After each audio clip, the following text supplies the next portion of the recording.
így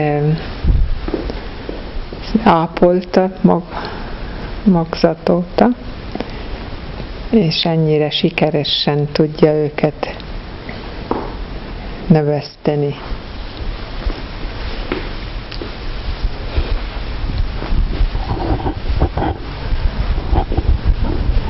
Télen itt voltak mind a hárman itt ezen a helyen, de most a legnagyobbat ki fogjuk ültetni, mert az egy ugyanolyan, mint ami már van kint, úgyhogy annak is fogunk majd télen egy sátrat építeni, hogy ne fagyjon meg, és az egyiket kitesszük, és ezt itt benn hagyjuk, úgy látszik, mert ennek itt nagyon jó helye van, tetszik neki itt lenni, és nem is szereti a pálma, hogyha ide-oda cipelje az ember.